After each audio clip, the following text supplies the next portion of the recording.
What's happening, everyone? I just finished filming some little descriptions of all of the cars that you see in the Patience Metal Fab shop, so I'm hoping that video is already out by now if you're watching this one. Hopefully you enjoyed it. I'm not going to be doing a further breakdown on these. You guys have seen them, the Batmobile, the Focus rally car, the BMW Z3, and all the other cool projects going on right now. What I want to do in this video is focus on a project that is kind of a shop build. It's not one of our typical customer cars. It's one of the owner's cars, and it's been an on and off project for a number of years, and as often happens, it was put on the back burner and eventually covered with a tarp and covered with a bunch of parts and miscellaneous things. So I think it's time to kind of clean this area up, unveil what the car is, and hopefully get back to work on it. Without much further ado, I'm going to show you exactly what this is, and hopefully you guys are as excited about it as I am.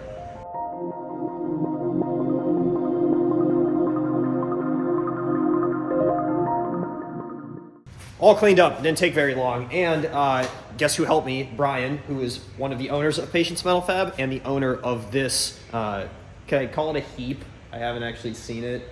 It's kind of a pile. It's a pile, but it's a cool JDM pile. So a little background on this car and how I met Brian. I was working on my Cressida, and he lived a couple blocks away from me, and I called Patience, basically said, hey, I need a little bit of help. Can I bring the car in? And he said, why don't you just have me come down to your house? I live right next to you. We could take a look at it together. So we did. We troubleshot some of the problems that I was having, but he told me about the car that he was working on, which was an S13 240SX with all-wheel drive RB26 swap, correct?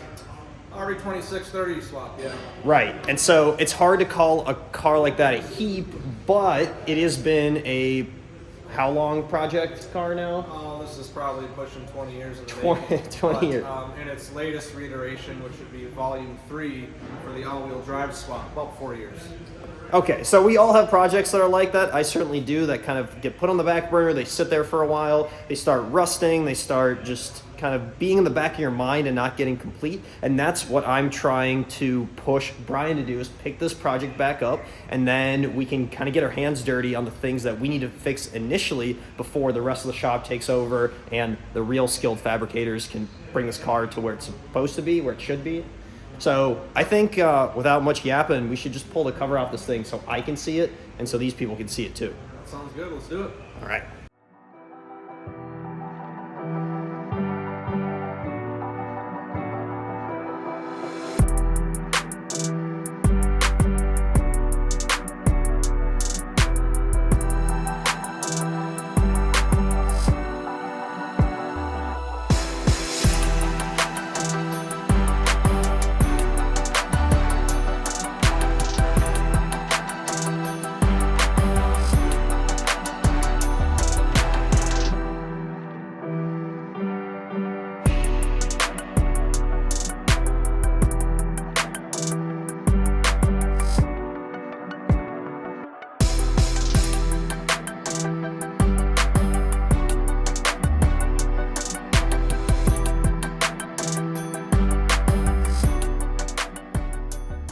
Well, as you saw, everyone was checking out the car, and we were talking about all the stuff that's gone into it, so I wanted to kind of hear it straight from Brian's mouth on all the things that he's done to this over the last 20 years. We obviously can't highlight everything in great detail, but throughout this series, we'll be able to talk about things as we work on them, essentially. The first thing I noticed is there's no door handle, so how do you open this door? Well, 1999 called, and they want their door poppers back. It was a big mod in the late 90s, even in through the 80s, and just shaving door handles, shaving body lines. It was something I thought was cool at the time back in auto body class when we originally painted this vehicle in 2002. It's got mini truck vibes now. It's got mini truck vibes. So how we'll open the door is just an electronic door popper, essentially. There'll be an actuator that'll mount in the door, which there's already one, and then we will just wire it up to a remote. So similar to an unlock lock feature of a key fob, we would just be able to do the same thing, and it'll just pop the door open as soon as you hit the button. Awesome. Very fast and furious of you.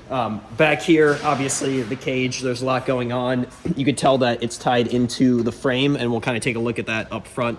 But this is all chromoly? This is all chromoly tube steel. Or is it Rust-Olly? Cause... Yeah, Rust-Olly. It's Rust-Oleum's brand. The idea of all the chromoly tube was to save weight, but Due to the all-wheel drive platform, we use the chromoly tube to tie in the new located strut towers as well as the subframe mounting points. So all the bars are functional in how they terminate in their opposing location. The central node is something self-inspired out of the off-road 4x4 industry. So we wanted a way to really tie the chassis together so it was the most rigid as possible. One word comes to mind in this particular car: overkill.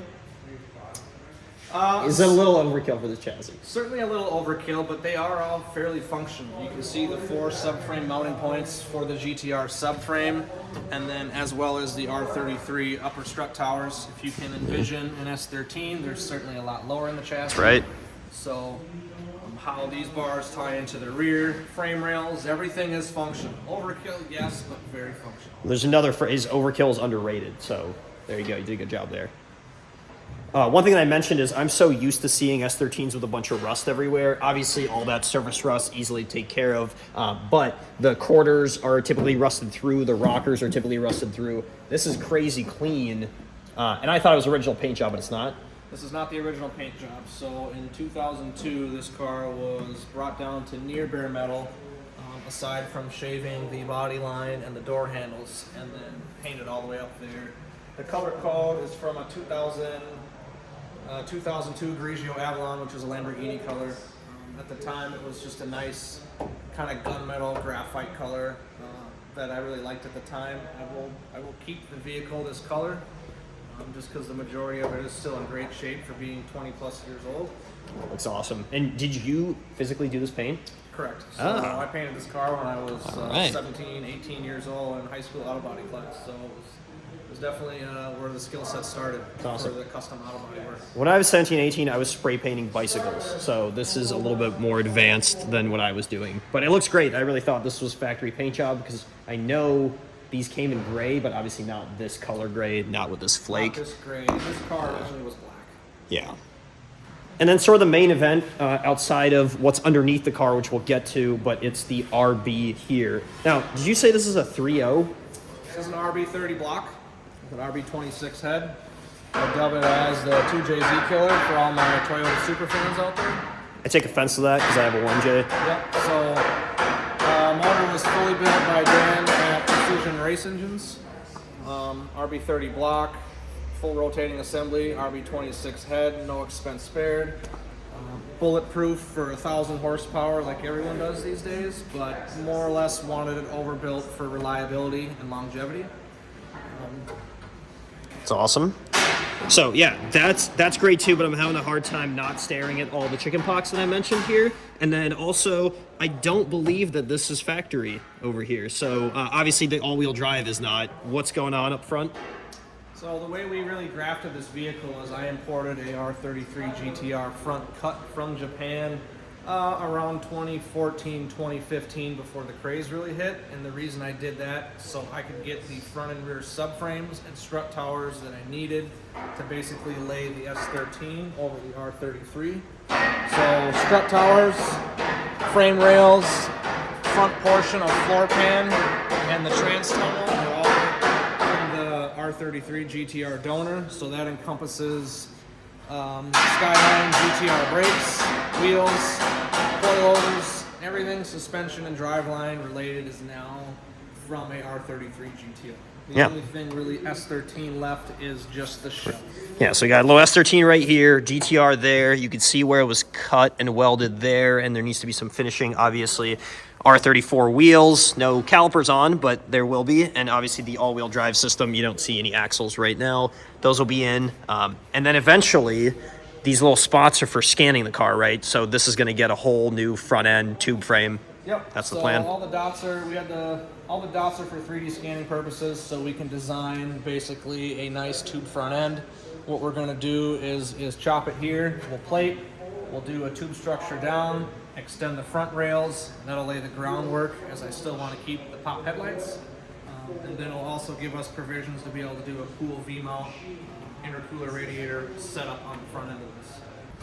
I think we can probably spend the rest of the day talking about all the little cool things that I'm noticing, and Brian could certainly reminisce for the rest of the day about all the work that's been put into this. I mean, there's literally hundreds of hours of fabrication work over years and years, lots of financial and emotional investment in this car. So it's one that really deserves to be seen to the finish line, to the final end. And we're about halfway there. I mean, I know it looks really rough on especially the interior, but these are things that are going to be pretty easy to fix. Now, there are going to be really difficult things ahead of us, like getting that front end done, like getting this all to be a kind of fit and finish show car that Brian can also take to the track and race, because ultimately you don't build something like this not to use it. So we just need to start with baby steps, and that is taking care of some of the low-hanging fruit, so to speak. The interior, all these panels are Clecoed in, and so I can pull those off, and then we can get them out to blasting, get them all cleaned up, and then the things that we can't pull out of the car, we can manually just sand and get to a nice finish that will eventually get painted. So there'll be powder coat and paint and anodizing that's going to go into making this thing look really presentable and a good representation of Patience Metal Fab as a shop. All right, enough talking about it. The work begins in 3, 2, 1. Let's go.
I just got the last of those rusty panels off, and now you can really see the skeleton of the car. And as you can tell, there's not a whole lot of S13 left in here. We've got the R32 diff and subframe, all the chromoly tubing integrated into the chassis, into that subframe. And kind of a nice surprise is this drive shaft shop aluminum drive shaft that I didn't expect to be here. But as you'd expect from the owner of a fabrication shop, everything back here is done really well. Everything's nice and symmetrical and tied in where it's supposed to. Some of the cool things, the R32 had rear wheel steering. So this steering rack looks like it's electronically controlled, does steer the rear wheels a little bit, helping with handling. And then the strut towers are really cool. Basically, the struts on the R32 were much taller. So in order to kind of naturally lower the car to where it's supposed to be without just maxing out the coilovers and kind of sacrificing the ride quality, they built in these custom towers. I think that's probably a good way to wrap up the day, considering everyone else is out of the shop already. We've got those panels off, so they just need to get blasted, get cleaned up, and then eventually they'll come back here, get put back in the car once we get a chance to clean up the interior. Eventually, everything's gonna get painted. This will have full interior. But before then, we just kind of want to get it running and driving. It'd be really exciting to see this thing drive on its own power out of the door. And the eventual goal is to have it be a complete car, a showpiece, a go piece, and really an all-around package. But like I said, 50% of this car is done. That's 200 to 300 hours of work. Well, we have that much more to go. There's plenty more content to come, plenty more videos. We appreciate you guys tuning into this first one, and now you're along for the journey. So if you haven't subscribed to the PMF page or my own at the Notorious ART, please do, on Instagram, on YouTube. If you like these videos, share them around. That would do us a huge favor, and we'll keep putting them out for you. Thank you for tuning in, and we'll see you in the next one.